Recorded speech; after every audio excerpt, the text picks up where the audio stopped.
Breaking news অর্থনৈতিক অবস্থা ভালো, পে স্কেল দিতে কোনো সমস্যা নেই বললেন প্রধান উপদেষ্টা। তো দর্শক, নবম পে স্কেলের আজকের সর্বশেষ গুরুত্বপূর্ণ নিউজটি শেষ পর্যন্ত দেখুন এবং শুরুতেই চ্যানেলটি সাবস্ক্রাইব করে রাখুন পরবর্তীতে নবম পে স্কেলের সকল আপডেট সবার আগে পেতে।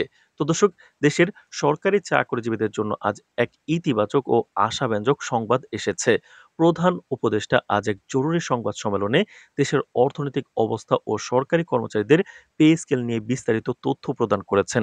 দীর্ঘদিন ধরে সরকারি কর্মচারীরা বেতন ও ভাতা বৃদ্ধির প্রতীক্ষায় থাকায় এই ঘোষণাটি তাদের মধ্যে এক বিশাল আনন্দ ও স্বস্তির সৃষ্টি করেছে। প্রধান উপদেষ্টা বলেছেন, বর্তমান অর্থনৈতিক পরিস্থিতি বেশ স্থিতিশীল এবং আমরা চাই সকল সরকারি কর্মচারী তাদের ন্যায্য অধিকার ও বেতন পেতে। দেশের অর্থনীতি বর্তমানে এমন অবস্থায় রয়েছে যা পে স্কেল বাস্তবায়নের ক্ষেত্রে কোনো বাধা সৃষ্টি করবে না। আমরা ইতিমধ্যেই সকল প্রস্তুতি সম্পন্ন করেছি যাতে পে স্কেল শিগগিরই কার্যকর করা যায়। তিনি আরো বলেন, সরকার পে স্কেল বাস্তবায়নে যে কোনো ধরনের বিলম্ব মেনে নেবে না এবং এটি বাস্তবায়ন নিশ্চিত করার জন্য যথাযথ পদক্ষেপ নেওয়া হচ্ছে।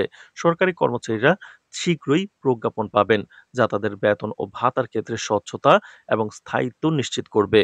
অর্থনীতিবিদরা মনে করছেন, দেশের অর্থনীতি বর্তমানে স্থিতিশীল, যার ফলে সরকারি কর্মচারীদের বেতন ও ভাতা বৃদ্ধির জন্য সরকারের সক্ষমতা রয়েছে।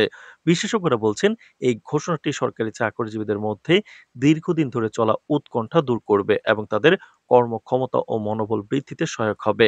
অনেক কর্মচারী এই মুহূর্তে সামাজিক যোগাযোগ মাধ্যমে একে অপরের সঙ্গে আনন্দ ভাগ করে নিচ্ছেন। অফিসে বিভিন্ন স্থানে উৎসবের পরিবেশ লক্ষ্য করা যাচ্ছে।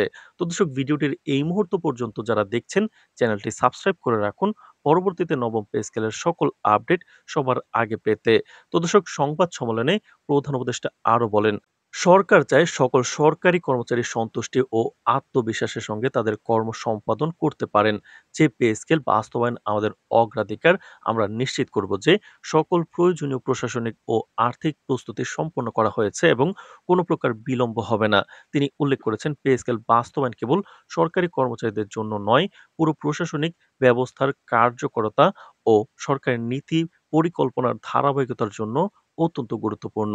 উল্লেখ্য যে সরকারি কর্মচারীরা দীর্ঘদিন ধরে বেতন ও ভাতা বৃদ্ধির জন্য আন্দোলন, দাবি এবং আলোচনা চালিয়ে যাচ্ছিলেন। এই ঘোষণার ফলে তাদের দীর্ঘদিনের প্রতীক্ষা পূর্ণ হলো এবং তারা সরকারকে সহযোগিতার জন্য ধন্যবাদ জানাচ্ছেন। বিভিন্ন সরকারি অফিসে আজ সকাল থেকে আনন্দমুখর পরিবেশ লক্ষ্য করা গেছে। কর্মচারীরা একে অপরকে অভিনন্দন জানাচ্ছেন। তো দর্শক, বিশেষজ্ঞরা আরো বলছেন, এই সময় পে স্কেল বাস্তবায়ন দেশের অর্থনৈতিক স্থিতিশীলতা এবং সরকারি খাতে বর্ধিত ব্যয় সামলাতে সক্ষম। এটি শুধুমাত্র সরকারি কর্মচারীদের জন্য আর্থিক সুবিধা নয়, বরং দেশের সরকারি প্রশাসনিক ব্যবস্থাকে আরও শক্তিশালী এবং স্থিতিশীল করবে। দেশের বিভিন্ন শিক্ষা প্রতিষ্ঠান, স্বাস্থ্য খাত এবং প্রশাসনিক অফিসে কর্মরত কর্মকর্তা কর্মচারীরা এই খবরকে তাদের পেশাগত জীবনের একটি ইতিবাচক মাইলফলক হিসেবে দেখছেন। সংক্ষেপে বলা যায়, আজকের এই ঘোষণা দেশের সরকারি কর্মচারীদের জন্য এক নতুন অধ্যায়ের সূচনা। তো দর্শক, ভিডিওটির এই মুহূর্ত পর্যন্ত যারা দেখছেন, চ্যানেলটি সাবস্ক্রাইব করে রাখুন পরবর্তী আপডেট পেতে। দীর্ঘদিনের অনিশ্চিন্ত অনিশ্চয়তা, তারপর উৎকণ্ঠা এবং প্রতীক্ষার অবসান ঘটিয়ে সরকার স্পষ্টভাবে জানিয়েছেন যে সরকারি কর্মচারীদের ন্যায্য অধিকার ও বেতন বৃদ্ধির ক্ষেত্রে কোনো ধরনের দেরি হবে না।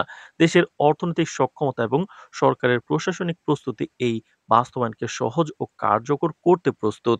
তো দর্শক, নবম পে স্কেল এবং মহার্ঘ ভাতার সকল আপডেট পেতে আমাদের চ্যানেলটি সাবস্ক্রাইব করে রাখুন। আজ এ পর্যন্তই, ধন্যবাদ।